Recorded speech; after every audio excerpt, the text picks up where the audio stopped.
Hi friends, welcome back to my channel Deepika food recipe. ಎಲ್ಲರಿಗೂ ಹೊಸ ವರ್ಷದ ಆರ್ಥಿಕ ಶುಭಾಶಯಗಳು. ಎಲ್ಲರ ಜೀವನದಲ್ಲೂ ಹೊಸ ಬದಲಾವಣೆಗಳು ಆಗಲಿ ಅಂತ ಹೇಳಿ ಇವತ್ತಿನ ರೆಸಿಪಿನ ಸ್ಟಾರ್ಟ್ ಮಾಡೋಣ ಬನ್ನಿ. ಸಿಂಪಲ್ಲಾಗಿ ಸ್ಟ್ರಾಬೆರಿ ಜಾಮ್ನ ಮನೆಯಲ್ಲೇ ಯಾವ ರೀತಿ ಮಾಡೋದಂತ ನೋಡೋಣ ಬನ್ನಿ. ನಾನಿಲ್ಲಿ ಫಸ್ಟು ಒಂದು ಬಾಕ್ಸ್ ಒಂದು 7 ಪೀಸ್ ಇತ್ತು ಅನಿಸುತ್ತೆ ಸ್ಟ್ರಾಬೆರಿ. ಅದನ್ನ ಸಣ್ಣದಾಗಿ ಕಟ್ ಮಾಡಿ ಇಟ್ಕೊಂಡಿದ್ದೀನಿ, ವಾಶ್ ಮಾಡಿ. ಒಂದು ಮಿಕ್ಸಿ ಜಾರ್ನ ತೊಗೊಂಡು ಕಟ್ ಮಾಡಿರುವಂಥ ಸ್ಟ್ರಾಬೆರಿನ ಹಾಕ್ಕೊಂಡಿದ್ದೀನಿ. ನಾನಿಲ್ಲಿ ಯಾವುದೇ ರೀತಿ ನೀರನ್ನು ಹಾಕ್ತಾನೆ ಗ್ರೈಂಡ್ ಮಾಡ್ಕೊತಿದ್ದೀನಿ. ನೈಸಾಗಿ ಗ್ರೈಂಡ್ ಮಾಡ್ಕೋಬೇಕು, ತರಿಯಾಗಿ ಪೀಸಸ್ ಇರೋ ಥರ ಮಾಡ್ಕೋಬಾರ್ದು. ನೀರು ಹಾಕಿದ್ರೆ ಚೆನ್ನಾಗಿ ಗ್ರೈಂಡ್ ಆಗಲ್ಲ ಅಂತ ಹೇಳಿ ನಾನು ನೀರನ್ನ ಹಾಕ್ಕೊಂಡಿಲ್ಲ. ಇವಾಗ ಒಂದು ಪ್ಯಾನ್ನ ಬಿಸಿಗೆ ಇಟ್ಕೊಂಡಿದ್ದೆ. ರುಬ್ಬಿರೋ ಅಂಥ ಸ್ಟ್ರಾಬೆರಿ ಪೇಸ್ಟನ್ನು ನಾನು ಪ್ಯಾನ್ಗೆ ಹಾಕ್ಕೊಂಡು ಮಿಕ್ಸ್ ಮಾಡ್ಕೋತಿದ್ದೀನಿ. ಮಿಕ್ಸ್ ಮಾಡಿಕೊಂಡು ಲೈಟಾಗಿ ಬಿಸಿ ಆದಮೇಲೆ ಇದಕ್ಕೆ ನಾನು ಸ್ವೀಟಿಗೆ ಎಷ್ಟು ಬೇಕಂತ ನೋಡಿ ಸಕ್ಕರೆನ ಹಾಕ್ಕೊಂಡಿದ್ದೀನಿ.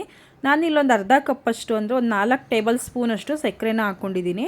ಸಕ್ಕರೆನ ಹಾಕ್ಕೊಂಡು ಜಾಮ್ನ ಮೀಡಿಯಮ್ ಫ್ಲೇಮಲ್ಲೇ ಇಟ್ಕೊಂಡು, ಇಲ್ಲ ಸ್ಲಿಮ್ಮಲ್ಲಾದ್ರೂ ಇಟ್ಕೊಳ್ಳಿ, ಗಂಟಾಗಕ್ಕೆ ಬಿಡದೇ ಇರೋ ರೀತಿ ಚೆನ್ನಾಗಿ ಮಿಕ್ಸ್ ಮಾಡ್ಕೋತಾ ಬಿಸಿ ಮಾಡ್ಕೋಬೇಕು.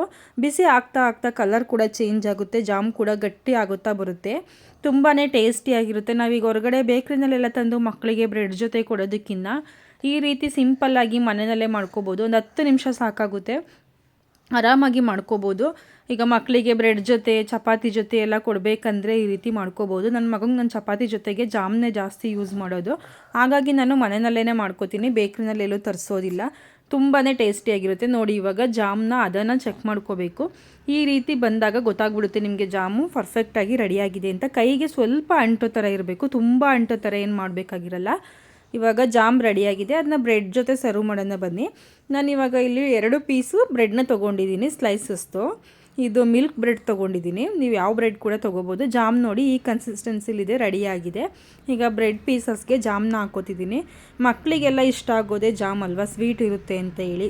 ನಾವು ಮನೆಯಲ್ಲೇ ಮಾಡ್ಕೊಳ್ಳೋದ್ರಿಂದ ಹೆಲ್ತಿಯಾಗಿ ಕೂಡ ಇರುತ್ತೆ, ನಮಗೂ ಕೂಡ ಕಂಫರ್ಟಬಲ್ ಅನಿಸುತ್ತೆ ಮಕ್ಕಳಿಗೆ ಕೊಡೋದಕ್ಕೂ.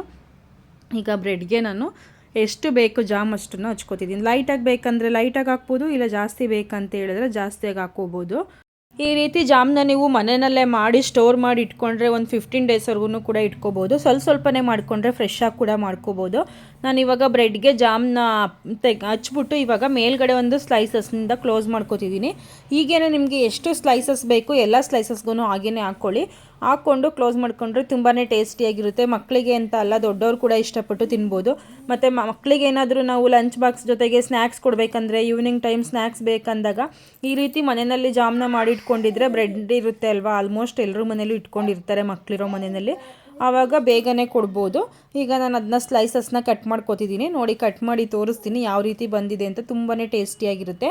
ಈ ರೆಸಿಪಿ ನಿಮಗೆ ಇಷ್ಟ ಆಗಿದ್ದರೆ ನೀವು ಒಂದ್ಸರಿ ಟ್ರೈ ಮಾಡಿ, ಹೇಗಿತ್ತಂತ ಕಮೆಂಟ್ ಮಾಡಿ. ಹಾಗೆ ಸಬ್ಸ್ಕ್ರೈಬ್ ಮಾಡ್ಕೊಳ್ದೇನೆ ಯಾರಾದರೂ ನನ್ನ ವೀಡಿಯೋನ ನೋಡ್ತಿದ್ರೆ ದಯವಿಟ್ಟು ಸಬ್ಸ್ಕ್ರೈಬ್ ಮಾಡ್ಕೊಂಡು ನೋಡಿ. Thanks for watching. ಸಿಗೋಣ ನೆಕ್ಸ್ಟ್ ವೀಡಿಯೋದಲ್ಲಿ.